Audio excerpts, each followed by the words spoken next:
Thank you, everybody, for joining us today. My name is Corrine Taylor. I am the Director of Federal Legislative Affairs for WEACT for Environmental Justice.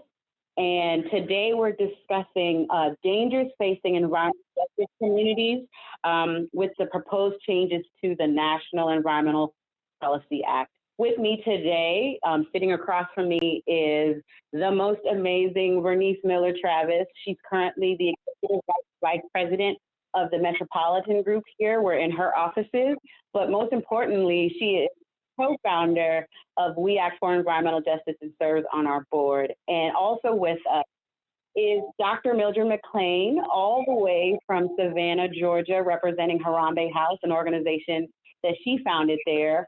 And she is what we call the NEPA Ninja.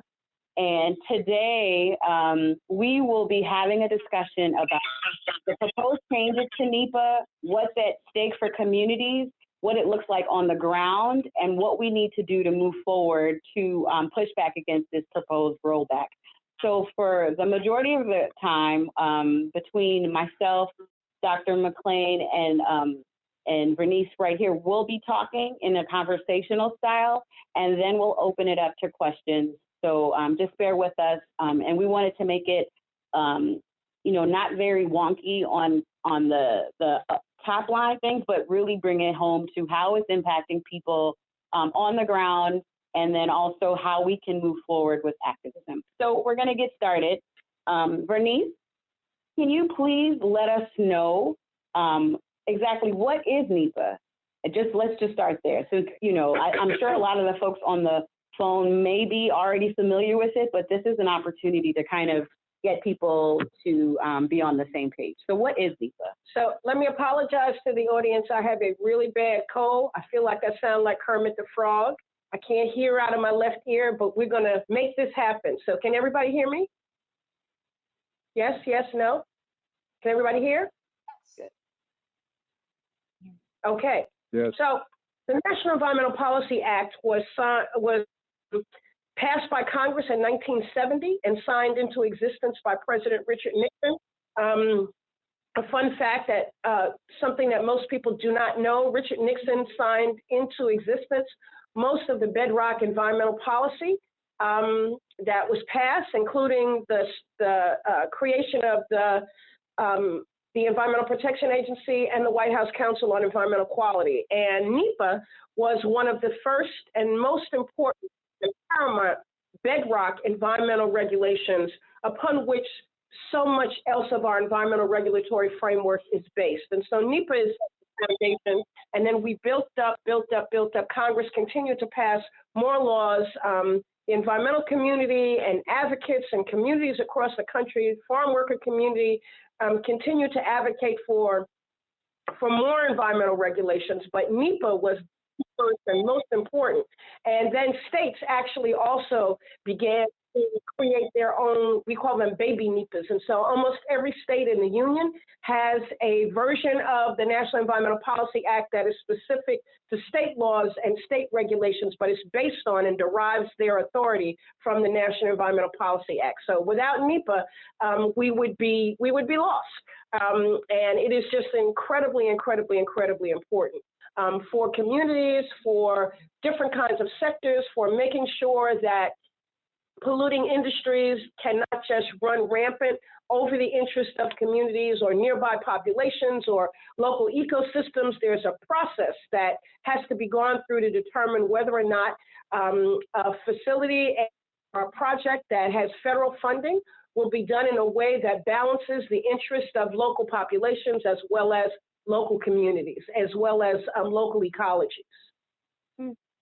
Oh, weird. We seem to have lost our picture.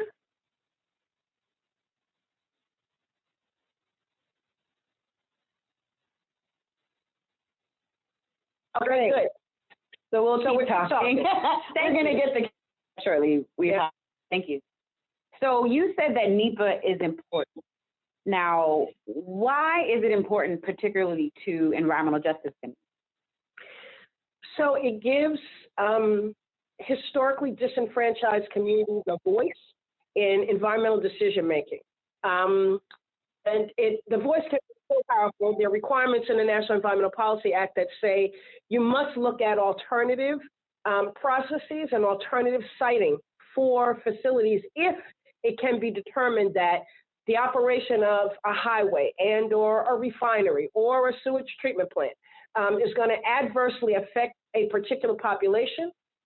You must look at other alternatives, including not building that facility. That hasn't happened very often, the not model, but it gives communities the ability to really shape and impact how a project goes forward. Of course, you have to be there. You have to be a part of that public hearing and rulemaking process, or you have to be a part of the siting. So you got to be in the room.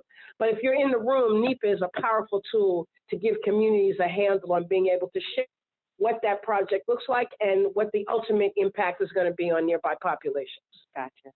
So we've talked about why NEPA is important, and now let's kind of walk through what some of these proposed changes are. Like, what are they recommending? So it's interesting because our president is also a developer or has been a developer. Developers, for the most part, find to be a real, excuse my French, pain in the ass. Because it gives communities, it gives local governments, it gives environmental groups, it gives all kinds of stakeholders the ability to shape what that development is going to look like. And in fact, in West Harlem, we battled with Donald Trump about the development south of us called Riverside South.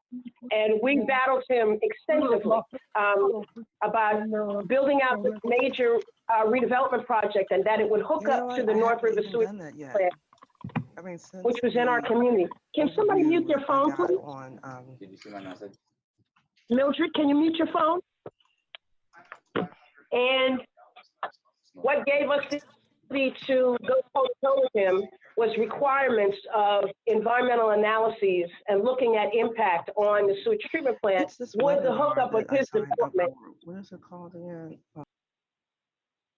Take up so much space so much capacity in the sewage treatment plant that would keep us from being able to grow economically in northern Manhattan. So we had the burden of the sewage treatment plant, but we didn't want people who were developing other parts of Manhattan other than in Harlem to take up all the capacity for waste required under the Clean Water Act.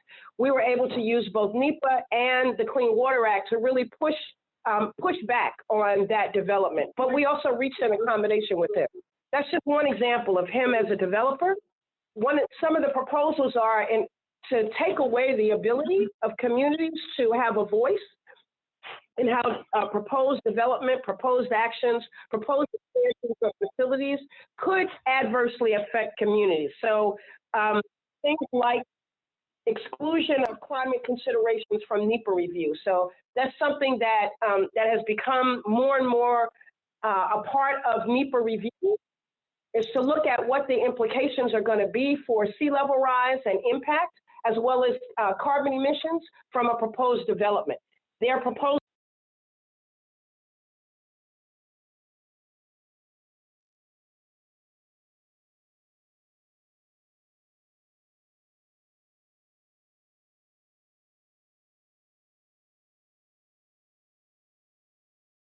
Speaker. Can everybody hear us? Can she hear you? Okay, yeah. Can everybody please mute their phones because we're hearing a lot of background?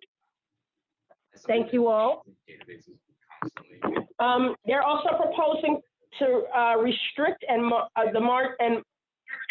marginalize public input. Yeah, This is one of the most powerful tools that user friendly. I mean, out really made there. it seem So easy enough. But Mildred,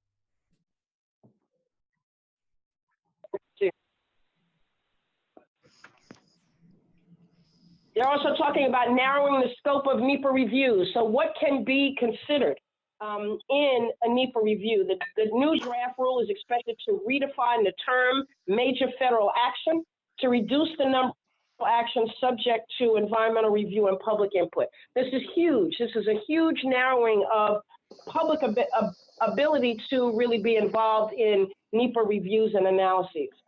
They're proposing to limit consideration of project alternatives. So as I said at the top of our conversation, NEPA requires that they look at a range of alternatives besides the one that the developer or the industry wants to do. And one of those alternatives has to be no build. So what happens if you don't build the facility? Will that have more benefit, environmental impact and ecological impact and public health impact? That has to be a consideration.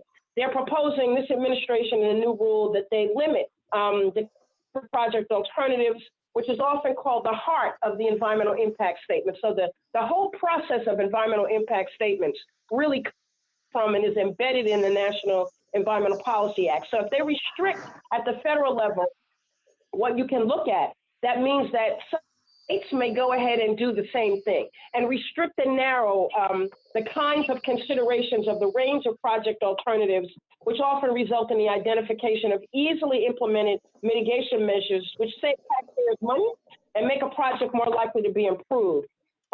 They're also imposing or proposing to impose hard deadlines for project approval. So establishing a 2-year limit for environmental impact statements and 1-year limits for the environmental assessment. Also in New York, there was a battle that went on for a very long time in the Hudson River. The Hudson River is the same river where the North River Sewage Treatment Plant is, the same river that abuts the Riverside South development that Donald Trump owns. There was a battle that went on around the expansion of the West Side Highway, which runs right along our community where WEACT for Environmental Justice was founded. And they fought for 17 years. The potential of the expansion of the West Side Highway on fish population in the Hudson River. They're proposing that no NEPA analysis and no challenge to should take more than 2 years. Often these battles take a really long time to wind their way through the courts, through the regulatory systems, but now they want to establish a 2-year limit. And then the potential conflicts of interest. Private companies can be allowed to prepare their own environmental impact statements under the supervision of an agency. The environmental impact statements were offered for federal agencies and or state environmental regulatory agencies. Now they're saying that they can do those analyses themselves and that they can hire consultants to perform those analyses who may have a financial interest in the project. Before, that was a clear conflict of interest. Now they're saying not necessarily. So those are some of the major changes that they're proposing in NEPA. So that was very helpful, Bernice. Now, one thing we know you have spent a lot of your career on is educating people about the public participation process, how to show up at hearings, how to prepare your statement, all of that. Now, with this current proposed rule change, NEPA, there's only 2 public hearings, one February 11th in Denver, Colorado, another one on the 25th of February in Washington, D.C. How is this process different from what you've seen in the past in terms of how CEQ or the EPA or other agencies have worked with meaningful engagement? So, for example, prior to this current administration, the Office of Air Quality Planning and Standards at EPA, that's the office at EPA that proposes, finalizes, and implements most of the air regulations that exist across the United States based on the Clean Air Act and many other environmental laws. And so what we in partnership with OAQPS, that's what the office is called for short, to create a new set of standards and processes for how they did rulemaking. And one of the things we proposed and they agreed and they did was when there's a proposed rule, for example, when the refinery rule was being revised and a new refinery rule was about to come out, we suggested to EPA that the rule writers and EPA take those public hearings into the communities where the refineries are operating. So public hearing in Detroit, where the Marathon Refinery is. There was a public hearing in New Orleans. There was a public hearing in Houston. There was a public hearing in Oakland, California, for the folks up in Richmond and the refineries up in Northern California. We thought it was important that EPA go to the places where these rules were going to have the most direct impact on people's lives and hear from them instead of making them come to Washington, or making them go to the state capitol, or making them go to some place that's not easily accessible. Take the public hearings to the community. That turned out to be a very, very beneficial thing because so many more people were able to be a part of the process, but also so that the rule writers could see it's one thing to sit in your office and research Triangle Park in North Carolina and try and construct these really complex rules. It's another thing to go out into the community and see how the rules are actually going to play out. And maybe you need to rethink and reconsider some of your proposals. So this was going to turn that on its head. We also trained, as you said, with the Office of Air Quality Planning and Standards, trained communities across the country on how to give effective public comment. There's many, many, many ways that people can give public comment, and I really have to, not in this current administration, but in previous administrations, I have to give EPA their props for expanding how you could give public comment. So you could go to a link online and you could submit your public comment online. You could leave a comment on the telephone. You could send in a video. You could go to the public hearing, send in written comments. You could send in artistic comments. As long as you wanted to be on the record, you could be heard. This is environmental protection. It's turning that upside down. Restrict the ability to comment and to make. Yes, so they are proposing to restrict the ability for the public to make comments. They're restricting the ability for how people make comments. So there are many ways that we used to do this, but one of them is that people would get together and write a set of comments, and they would go through and do all the technical analysis, and the comment could be really, really, really long. And we would circulate that around the country, and people would sign on to those comments, right? So one set of comments, hundreds, sometimes thousands of people signed on to those comments. Or you could get people from impacted communities to submit their own comments. Sometimes there would be one letter from a community, and each person who felt they would be impacted by this proposed rule or regulation would send their own comments. They're now saying that if they see too many comments that look alike, they're going to throw out some of those comments. That's crazy, right? I mean, that's just really crazy. And they want to restrict how citizens can meaningfully weigh in on federal decision-making that impacts their communities. And the breadth of this notice indicates that the White House Council on Environmental Quality is contemplating changing the public's ability to participate in federal decision-making. And this is really, really, really important because, again, as I said at the beginning, NEPA is a foundational law. So many of the way that other environmental regulations have been built and constructed by the federal government and by Congress have been based on this expansive understanding of how you can get the public to be engaged in federal decision making, and how you have to require that the public be in federal decision making. They're now trying to remove the public from this process in this new NEPA interpretation. So now NEPA reviews, limiting considerations of project alternatives, imposing of hard deadlines for project approval, and then again, the potential conflict of interest of who conducts the environmental impact assessments and environmental impact statements. Sure. Now I have two questions from the folks who've joined us. Okay. Frida asked if you could just clarify what you meant about the 2-year environmental impact assessment process. Like, what has that been in comparison to? Like, they're proposing 2 years. What has it been in the past? So it depends on the project, right? So, and this is how you know that this proposed revision to NEPA is really driven by the development community and the private.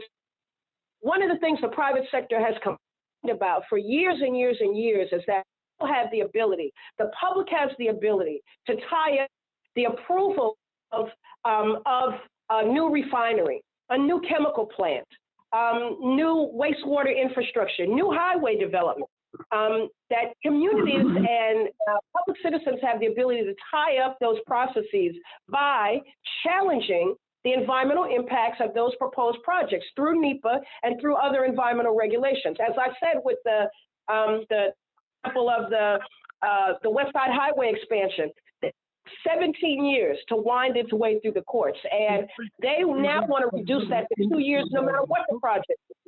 So it could be a refinery, it could be a highway expansion that goes right through your community. And instead of being able to see the process play itself out, now they're going to insist that no matter what the issues are, it all has to be done and wrapped up in 2 years. And so someone else asked, I think this is Francis, what are the implications for this rule change? And are there some changes that are needed to streamline and make the process more efficient? I think well, first of all, there is no urgency around revising the National Environmental Policy Act, except that the private sector has always thought that NEPA allowed too much flexibility for the public to be involved in decision making about things that are funded by private money, some federal money, some private money. But the private sector has always complained and always thought that NEPA just gave communities too much of a say in the process. So there's, in terms of public health, in terms of environmental protection, there's no rationale to fundamentally reorder and rethink NEPA, particularly since Congress passed NEPA. And so it should be Congress that proposes revisions to NEPA, not the White House. Okay. All right. So what we're going to do now is get the local perspective in terms of how a NEPA process looks on the ground. And so we're going to talk to Dr. Mildred Mcclain there in Savannah, Georgia from Harambe House. Dr. McLean, you there? Yes, I am. But we have a male speaker that is drowning out Bernice. So whomever that is talking, if you could put your phone on mute, that would be very helpful. Everyone should have their phone on mute except for Dr. McLean. Thank you. Use your phones, please. Like, do it manually from your phone. There we go. Good morning, everybody. Greetings from Savannah, from Georgia, and South Carolina.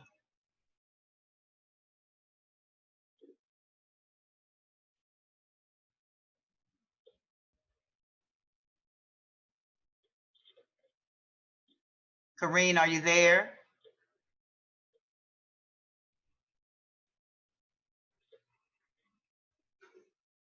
I think we lost the host. We can hear you. Go ahead. Okay. I've been asked to talk a little bit about how we have used NEPA in both the state of Georgia and South Carolina, and then here in the local area of Savannah. When we first started our work around the Savannah River site some years ago, it was NEPA that allowed us to engage communities and residents in some very major decisions that were being made around nuclear production facilities. The Savannah River site is one of 13 facilities under the Department of Energy, and it is located in Aiken, South Carolina. But the facility shares its workers both from Georgia and South Carolina. And we in Savannah, we are about 125 miles downstream from the site itself.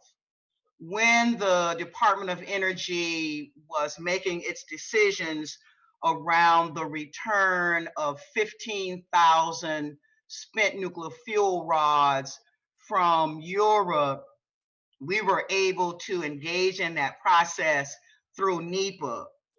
When the Department of Energy was also deciding on how they were going to dispose of the 50 metric tons of surplus plutonium, it was NEPA that allowed regular residents to become involved in that process.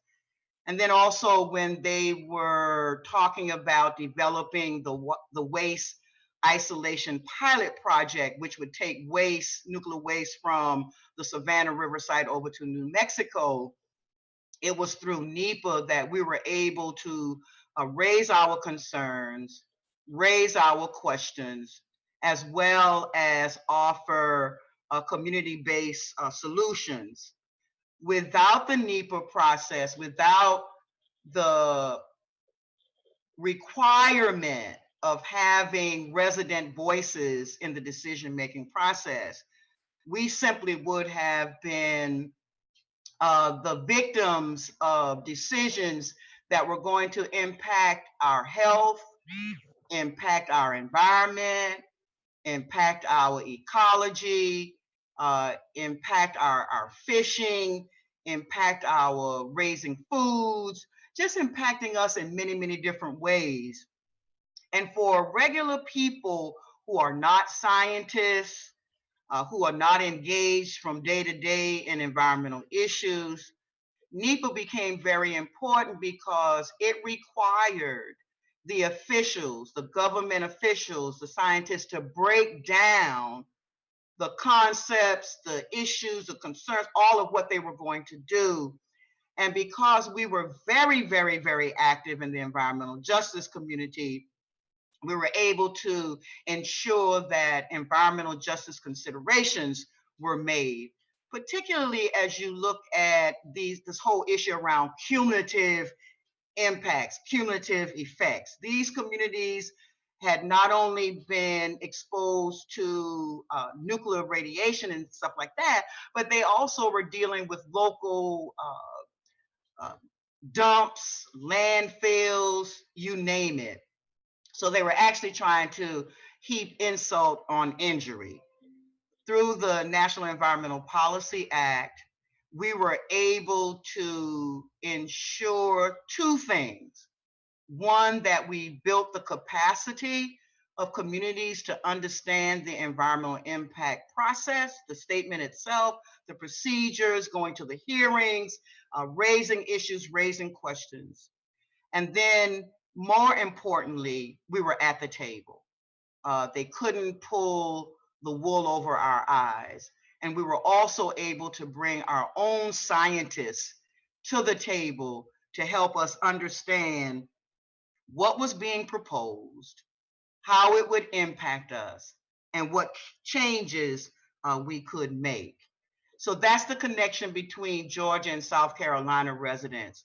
Right here in Savannah, when they were making the decision several years ago to widen the river for our port to be able to handle larger container vessels coming from the Panama Canal, it was the National Environmental Policy Act that allowed us as local residents to weigh in and to raise some very serious questions, because we had not been invited to the table by the port.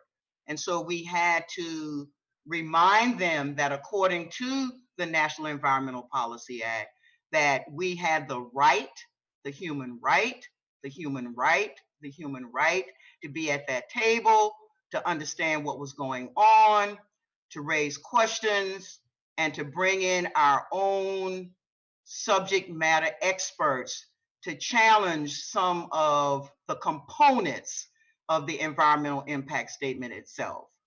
We were able to change the way in which community hearings were being held. As you heard from Bernice, they were somewhat prohibitive in the beginning, but we were able to change their behavior and to have those public hearings, to go to the neighborhoods, go to the communities where there was going to be some impact felt, that one hearing in Aiken, South Carolina would not do.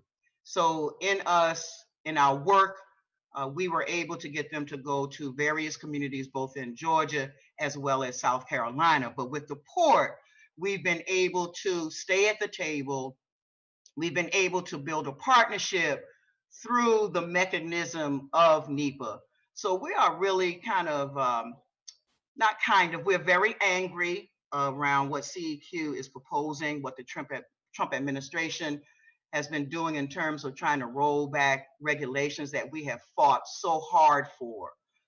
People have actually put their lives on the line to ensure that the National Environmental Policy Act is a tool that we can use to our benefit to ensure environmental justice for all.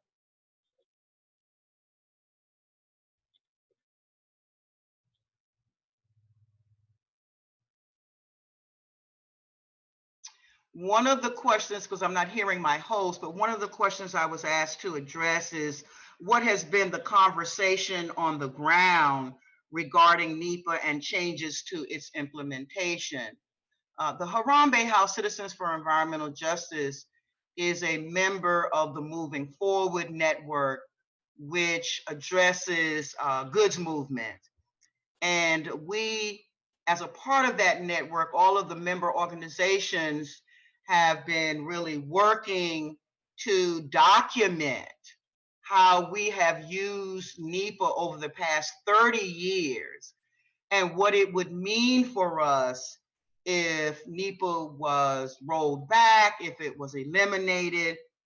So there is a series of video documents that express from communities from Houston, Texas, from Kentucky, from Kansas, from Savannah, from South Carolina, from Tallahassee, Florida, expressing how and showing, demonstrating how we have used NEPA and what it would mean to us if it was rolled back. The conversation on the ground is anything that threatens the elimination of the voice of the people, we've got to fight against it. Our voice is our power. And if they're trying to take our voice, then we have to mount all resources available to fight back. We do not want private industries conducting their own environmental impact analysis. That's just ridiculous. And it is egregious that the government would consider eliminating the voice of the very people who will bear these impacts. How can you take out climate change considerations when we here on the coast of Georgia, we are experiencing climate change right as we are speaking right now? And when those increased weather events occur, these intense hurricanes, it is a direct impact, a direct slap in the face to residents for our government to say we're not going to consider climate change impacts in development projects. It's just ridiculous. And so the conversations on the ground are focused around how to fight back, how to respond, how to go to the hearings, how to write comments, how to continue to pressure on our own Congresspeople to not stand for any rollbacks on the NEPA regulations.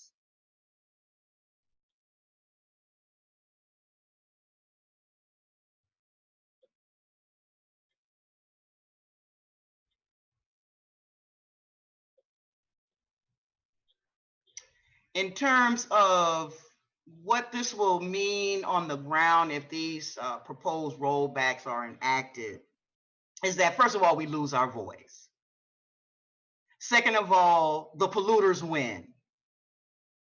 Third of all, the private corporations and the polluters win together. If these changes occur, we will be right back where we were probably in 1970. The process will become prohibitive, it will become oppressive, and we will lose, as Bernice said earlier, one of the most important tools that is at the disposal of community residents in having their voice in the decision-making process. No one wants decisions made for them. No one wants decisions made that will impact us negatively and we don't have no recourse. The communities are already hurting. And with this rollback, they will continue to hurt more. Thank you for that, Dr. McLean. So my question to both Bernice and Dr. McLean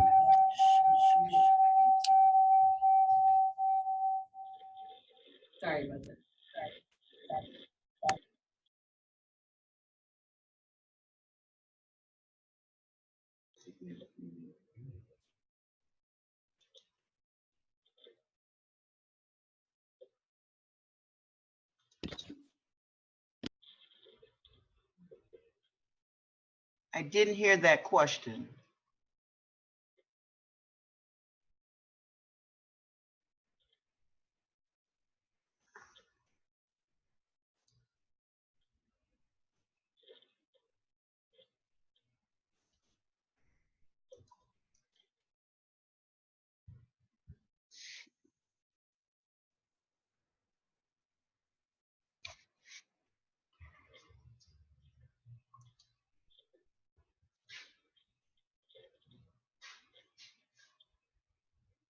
Can you hear us now, Dr. McLean? Yes. Okay. So my question was, we know that these proposed rollbacks are not what we want. How do we articulate what it is that we do want and we want to see? What does that look like in an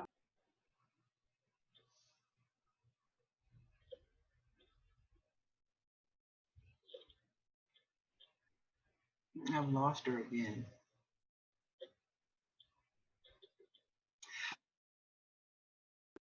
Dr. McLean, did you hear that question? I heard part of it. I think you are asking, what is it that we want? Right. Yes. Okay. Very simple. We don't want any of those rollbacks to occur. That's number one. Number two, in terms of to strengthen NEPA, one of the things that we'd like to see is the comment period extended, because we are regular people. We work all day. We take care of our children. You know, we do a lot of things. And so to give us 30 to 60 days to comment on a document or regulations such as this is just unacceptable. We need more time because we're not scientists, all of us. We're just regular people who are concerned about our environment and concerned about our homes and our where we live. And so I would say that. The other thing that I've been thinking about, and there's been some discussion on the ground, is putting together a community advisory panel of some sort that helps to monitor and gauge how NEPA is being implemented and can be that pipeline voice from communities. Those are two things that I've heard some talk about. And again, for me, here at the Harambe House and Citizens for Environmental Justice, we don't want to see any of the rollbacks that they're suggesting to go down. We don't want it. And we're going to fight against it. And I would add that it's important that there be more alignment.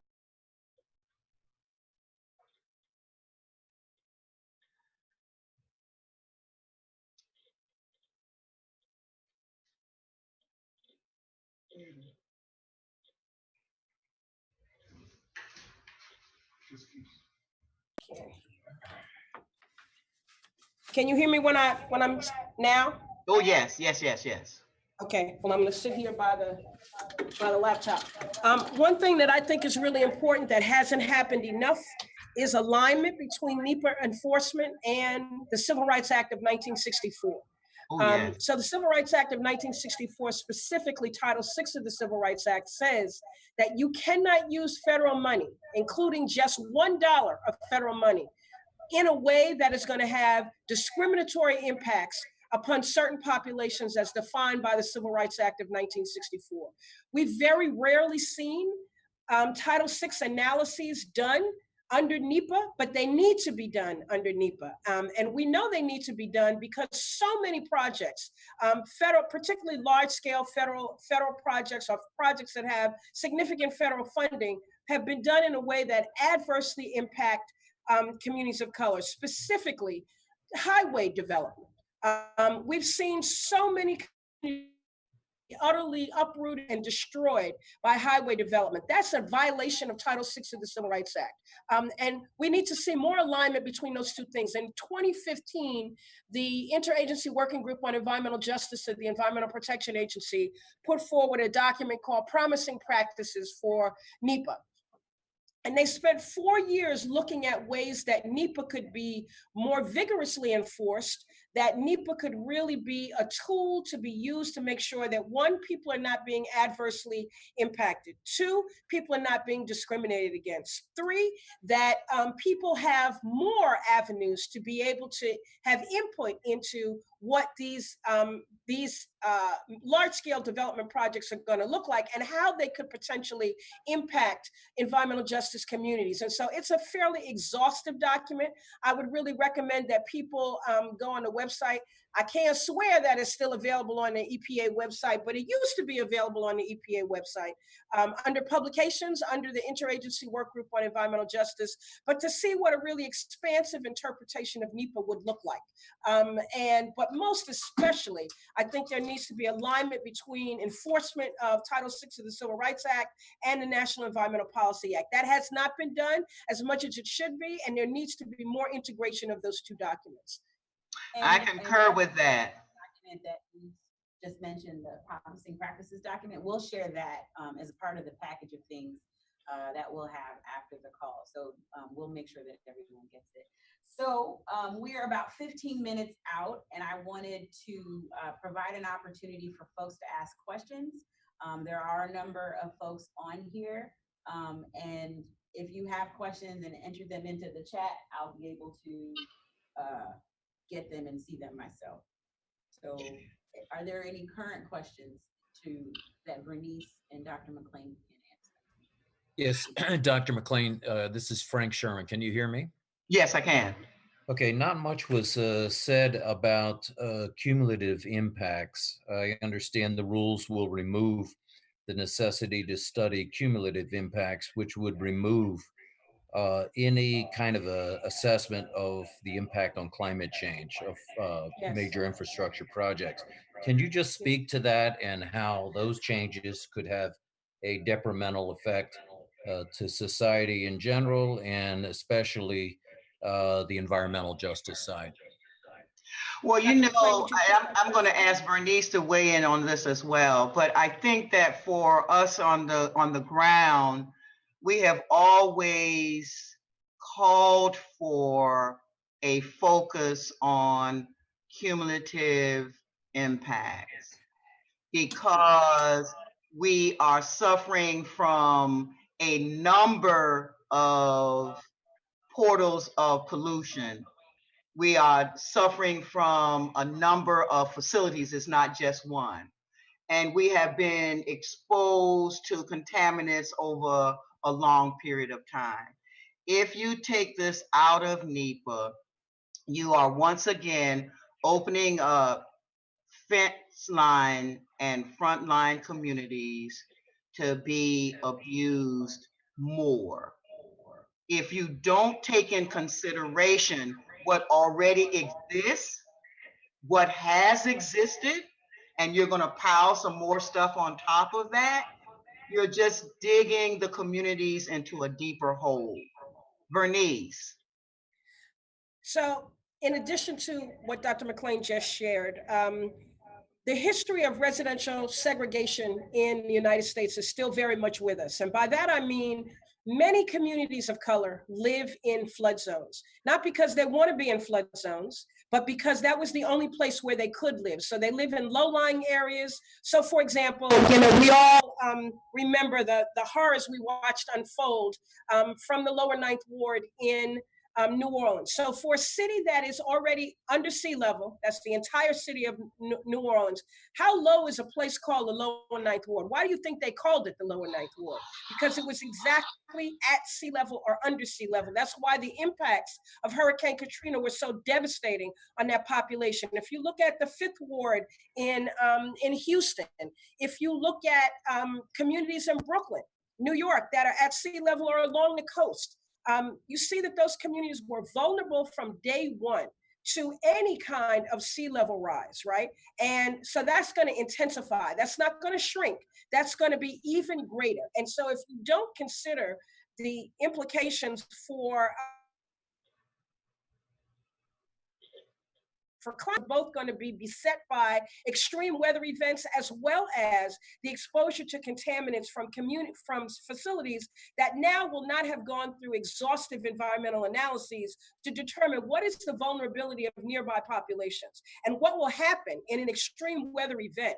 What will happen to those populations? We just saw in Houston 2 summers ago that we are still now just getting the information about how devastating the ecological and environmental impacts of Hurricane Harvey were on communities near refineries, near chemical plants, near highways, that so many things then spilled and burst and exploded in communities and created even more vulnerability for them. That's what we're anticipating is going to happen in our communities. We must have very stringent analyses of the potential adverse impact from extreme weather events and climate change before you just go ahead and give a permit for new facilities to operate and or to be expanded. Awesome. Another question that I received were if there were going to be any legal challenges to the proposed rule change. Are you all aware of any legal challenges? So I know that Earth Justice is already in the queue to challenge this. I would just say my former employer, the Natural Resources Defense Council, I'm sure NRDC is going to sue about this. Probably the Union of Concerned Scientists. I'm just thinking about all the usual suspects. And in this case, usual suspects, meaning the people who've been fighting this fight against any rollback in environmental regulations. I'm sure it is going to be a massive response from the environmental and environmental justice community to these proposed changes in NEPA. But I want to suggest to folk that there's another avenue that we need to make sure we're employing, and that is communicate with your local representatives and members of Congress, because this should be an act of Congress, not an act of the White House. NEPA was enacted by the Congress of the United States, and only the Congress of the United States should be able to make any changes to NEPA. And those changes should be to strengthen NEPA, not to eviscerate it. And so one of the things that we're doing on the ground here in Savannah and in Georgia and through our network is to get our residents to contact their elected officials at the federal level to make sure that they are informed that we do not want these rollbacks. That is the local campaign that we're going to be launching. So the legal is important, but continued residential voices is as important as a legal battle. And I think this is an important opportunity for people to form some unusual partnerships and alliances to challenge these in the port of Savannah and the near port communities, because they have built a really strong collaboration. And that's true in a lot of different places. The economic impacts of climate change on major infrastructure is going to be huge. I don't want to pay that out of my tax dollars because someone didn't do the necessary preventative measures and analyses that they should have done, because we're trying to expedite the permitting and siting of new polluting facilities. I want every possible consideration to be taken into place about what is the impact on my life, on my community, on my family, on my neighborhood, on my region, on my zone. Tell me what the potential impacts are going to be. Don't act like they don't exist. And just because we have a president that wants to be a climate denier doesn't mean that we have to acquiesce to that. All right. Another question I just received was, what types of ways can EJ communities get involved? What should be the call to action? And that's definitely something we wanted to talk about. So as I mentioned, there's going to be 2 hearings, the one February 11th in Denver, Colorado. From what I've been told, of the 72 spots, that's all they had were 72 spots to participate. They've already been filled. It was filled within an hour. Like, they put the notice to register up at like noon, and by 1 o'clock, all the spots have been filled. So our next and only opportunity will be for the February 25th public hearing here in Washington, D.C. And so WEACT, our EJ partners, we are hoping to fly as many EJ organizations and representatives in to come to Washington, D.C. to participate in that public hearing. We will be having we're hoping to have maybe a rally or something around that. We also will be creating a social media toolkit for everyone that's on this call that we'll be sharing. That'll have sample op-ed templates. We also have an EJ letter that we're going to be working on, and we're still in the process of getting, we still want to put in a request for more time.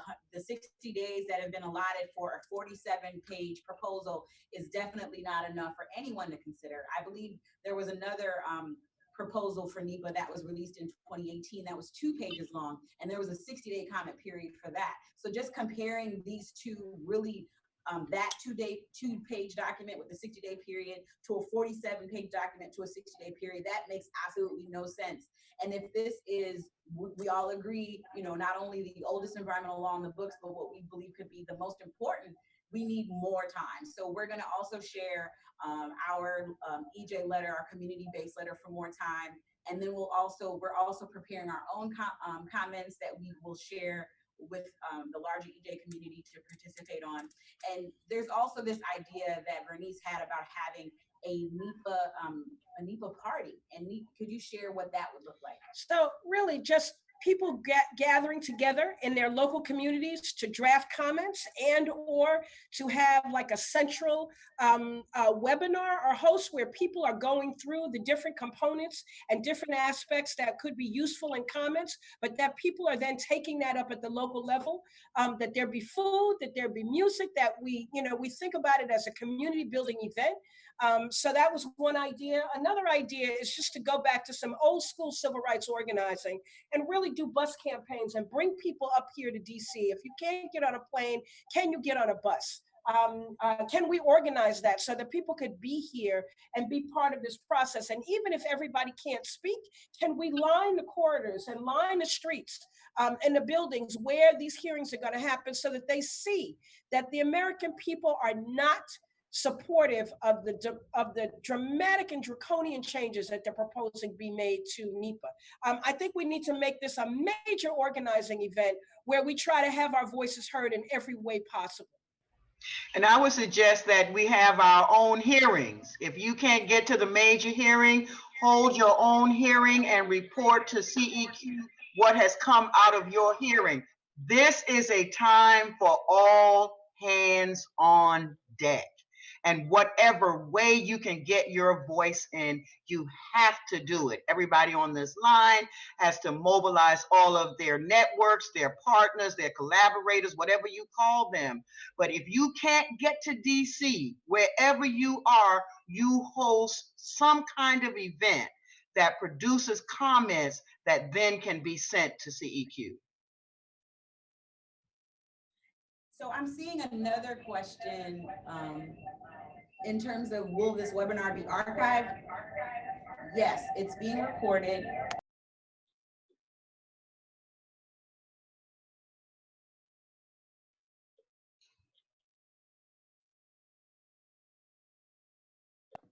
Yep. We want to make sure that this information is shared. So we will be recording this. This webinar is recorded. We're going to share the top line notes, but most importantly, some of the documents and the social media resources that we have, because as Bernice and Dr. McLean have shared, this needs to be all hands on deck. We need to make something that sometimes feels very, untangible, kind of connect to people on the day-to-day level, because it impacts everybody. So we're going to be following up with you within the next couple of days with some of these resources and tools. So if people would look in the chat room of this webinar, you'll see that there are a lot of resources that people are putting up there that could be used for local organizing, including a short film titled Rollbacks: An Assault Against Life on Earth that can be accessed, and the link is listed there. I'm recording and can post a link if permission is given. So somebody is recording this webinar, and we are too. And we are as well. So, we will provide those links. And Jean, you had a question, but you didn't post what your question is. Jean?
And Jean, what county, you said that was Hyde County and what state? Ohio, okay. The one thing we haven't mentioned, Dr. McLean and I so far, is that this is also going to affect the analyses that are done around pipelines. And so I think one of the major issues that has kicked off this thinking of this administration about the need to dramatically reduce the impact and the content of NEPA is the enormous successful mobilization that has been going on around the country in opposition to pipelines. And NEPA is one of the major environmental regs that come into play when we look at pipeline siting, pipeline construction, the routes that the pipelines go through, whether they get permitted or not. If these changes in NEPA go through, you will be able to see a pipeline get approved in a record amount of time with very little public input and with very little public say in whether or not those pipelines get approved or not.